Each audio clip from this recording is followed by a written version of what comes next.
खुलुमबाय लोगोफोर, दियार ब्रह्म चेनेलनि खौरां नायगिरि गासैबो रायजो राजा नोंथांमोननिसिम गोजोन फुंबिलिनि गाहाम हामलायथि बावहरग्रोनाय जाबाय। आं दिनै नोंथांमोननि सिगाङाव आरोबाव माखासे खौरां फरायथिनो लादों।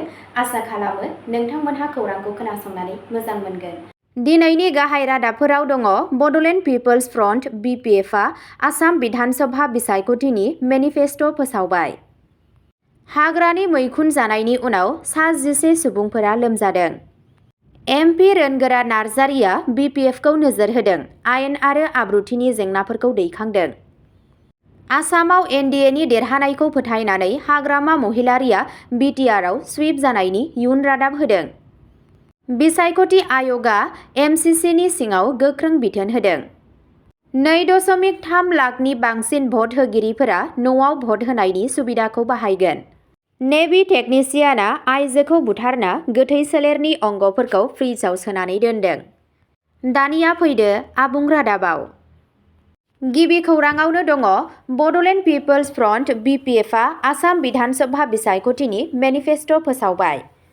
BPFआ 30 मार्च समबारखालि गसाइगाव ब्याबनि सिङाव थानाय खासियाबारियाव मोनसे फोसावदिं मेलाव फैबाय थानाय आसाम बिधान सभा बिसायख'थिनि थाखाय गावनि बिसायख'थि फोसाव बिलाइखौ फोसावो।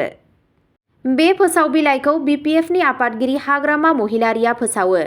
बिथाङा फोथायनाय फोरमायदों दि NDAआ आसामाव BJP दोलोनि दैदेननायाव फैगौ सरकार दागोन। बिथाङा बेखौबो दाबि खालामदों दि NDAनि बिजाथिफोरा BTCनि गासै 15 मासिफोराव देरहागोन। बिथाङा बुंबावो दि BTCनि सिङाव जेबो होखारनाय हाबाफारि लानाय जानाय नङा। बेबादि खामानिफोरा ओनसोलनि बायजोआव जागोन होनना बिथाङा बुंबावो। BPFनि दैदेनगिरिया कच राजबंशी आरो आदिबासी हारिफोरनो सिडुल ट्राइबनि मान होनायनि थाखायबो हेफाजाब होयो। गोख्रों राजखान्थियारि गाग्लोबनायखौ जागायनानै बिथाङा दाबि खालामदों दि BTCआव UPPLआ लाथिख'आव गोग्लैगोन। BJPनि दैदेननाय गोरोबलायनायखौ गावनि मददखौ फिन खेबसे बुंफिननानै महिलारिया फोथायनाय फोरमायदों दि हादोरसायाव बिसायख'थि फोसावदिंनाया गोख्रोंसिन जानायजों लोगोसे हिमन्त बिश्व शर्माया आसामाव चिफ मिनिस्टार महरै फैफिनगोन। गुबुन मोनसे खौराङाव दङ हाग्रानि मैखुन जानायनि उनाव सा 11 सुबुंफोरा लोमजादों।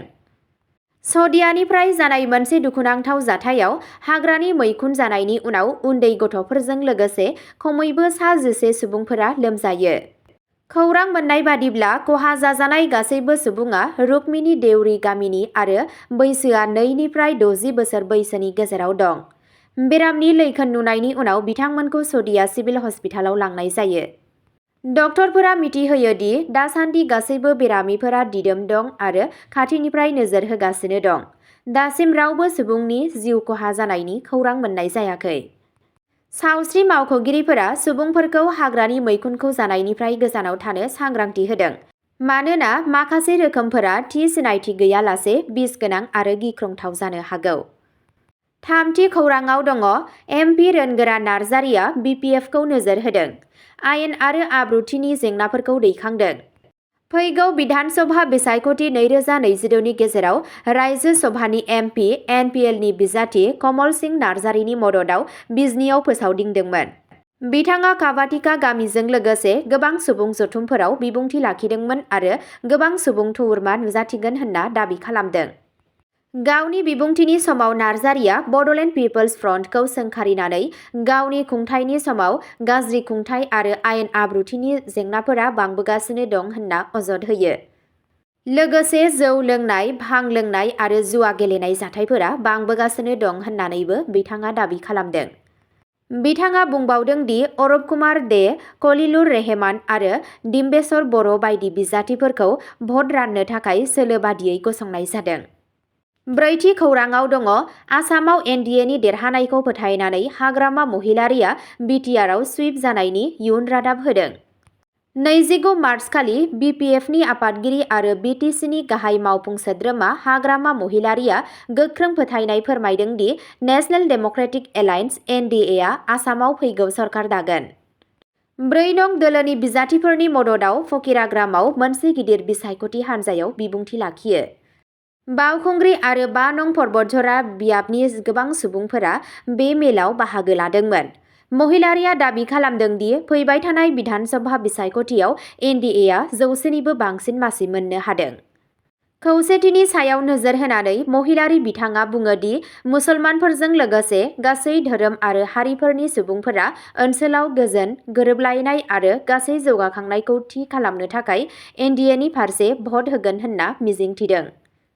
बाथि खौराङाव दङ आसाम बिसायख'थि आय'गआ एमसिसिनि सिङाव गोख्रों बिथोन होदों। 2026 मायथाइनि आसाम बिधान सभा बिसायख'थिनि सिगां भारतनि बिसायख'थि आय'गआ उदां आरो मोजां बिसायख'थिखौ थि खालामनो थाखाय मडेल कड अफ कन्डाक्टनि सिङाव गोख्रों बिथोन होदों। खौरां मोन्नाय बादिब्ला एमसिसिआ बिसायख'थिनि फारिलाइ फोसावनायनि उनावनो बाहायजायो आरो बिसायख'थि हाबाफारिया जोबजासिम सोलिबाय थागोन।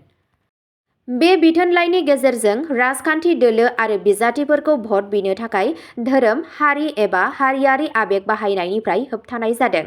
बिसायख'थि फोसावदिंनो थाखाय सोरखारि फुंखा, गारि-मटर आरो रायजोआरि धोनफोरखौ बाहायनायखौ गोख्रोङै होबथानाय जादों। बिबानगिरिफोरा रायजोआरि जायगाफोरनिफ्राय पस्टार आरो बेनारफोरखौ बोखारनो बिथोन होदों आरो आयेन सिफायनायनि हेंथायै गोख्रों राहा लानो हुमखि होदों। बे थांखिया बिसायख'थिनि समाव गोरों, सैथो आरो आयेन आरो आब्रुथिखौ लाखिनाय। द'थि खौराङाव दङ 2.3 लाखनि बांसिन भट होगिरिफोरा न'आव भट होनायनि सुबिदाखौ बाहायगोन। आसाम बिधान सभा बिसायख'थि 2026नि सिगां भारतनि बिसायख'थि आय'गआ 2.3 लाखनिबो बांसिन भट होगिरिफोरा न'आव भट होनायनि सुबिदाखौ होगोन होननानै फोसावदों।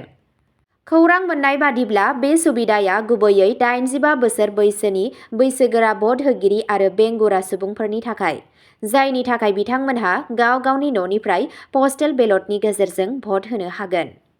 भट सोग्रा हान्जाया भट बुथुमनो थाखाय भट सोगिरिफोरनि न'आव थांगोन आरो गोरोन्थिखौ थि खालामनो थाखाय बे हाबाफारिखौ भिडिअ'ग्राफ खालामनाय जागोन। माखासे जायगाफोराव न'आव भट होनाय हाबाफारिया जागायखाबाय आरो 5 एप्रिलसिम सोलिबाय थागोन होनना खौरां फोसावनायखौ मिथिनो मोन्नाय जादों। 7थि खौराङाव दङ नेभि टेकनिशियाना आइजोखौ बुथारना गोथै सोलेरनि अंगफोरखौ फ्रिजआव दोनदों। विशाखापत्तनमनिफ्राय मोनसे सोमोनांथाव बुथारनाय जाथाया सोराङाव फैदों, जेराव नेभिनि सासे टेकनिशियाना गावनि न'नि सिङाव सासे आइजोखौ बुथारदों आरो बिनि गोथै सह'खौ दानस'दों। पुलिसआ फोरमायनाय बादिब्ला दायनिगिरि चिन्ता रबिन्द्र मुंनि सुबुङा गोबां बाथ्रा दान्थेलायनाय जानायनि उनाव बुथारो। खौरां मोन्नाय बादिब्ला बिथाङा गोथै सह'खौ थुख्रा-थुख्रा खालामदोंमोन, माखासे आद्रा थालांनाय बाहागोफोरखौ गारदोंमोन आरो माखासेखौ फोरमान दोनखोमानो थाखाय रेफ्रिजारेटराव दोनदोंमोन। दायनिगिरिया जायगानि पुलिस थानायाव गावखौ गथायनायनि उनाव बे दायआ सोराङाव फैयो। बिबानगिरिफोरा बिथांखौ खायो आरो जाथायनि थांखि आरो फारिनि सायाव गुवारै नायबिजिरनायखौ जागायदों। अब्ला दिनैनि खौरां फरायथिनाया एसेनोसै। गोजोन्थों।